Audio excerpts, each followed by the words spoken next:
ای چشم خمارین که کشد سرمه خوابه، وی جام بلورین که خورد باده نابت.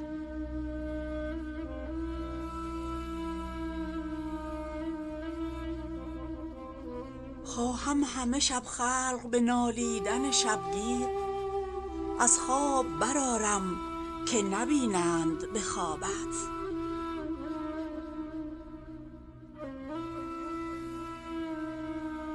ای شمع که با شعله دل غرقه به اشکی، یارب تو چه آتش که بشویند به آبت.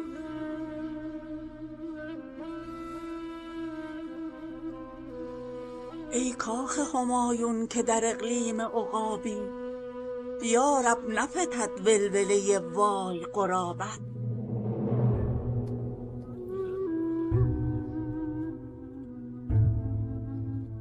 در پیچ و خم و تابم از آن زلف خدا را، ای زلف که داد این همه پیچ و خم و تابت.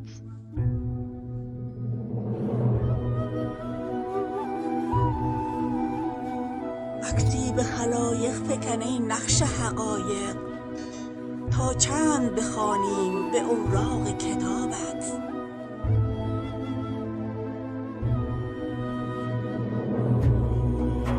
ای پیر خرابات چه افتاده که دیریست، در کنج خرابات نبینند خرابت.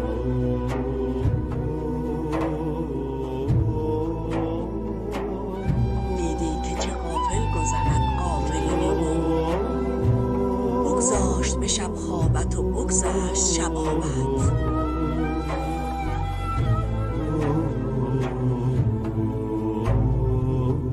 باید که اشکی به وداعت بفشانی، ای عمر که سیلت ببرد چیست شتابت.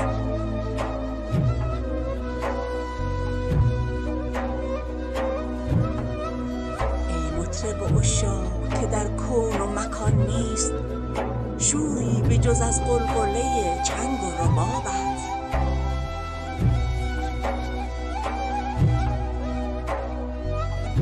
در دیر و حرم زخمه سنتور عبادت، حاجی به حجازت زد و راهب به رهابت.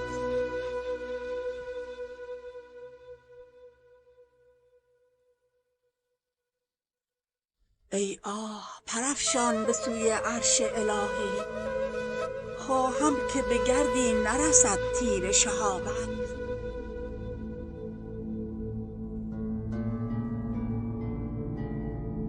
شهری به هم یار و من یک تنه تنها، ای دل به تو باکی نه که پاک است حسابت.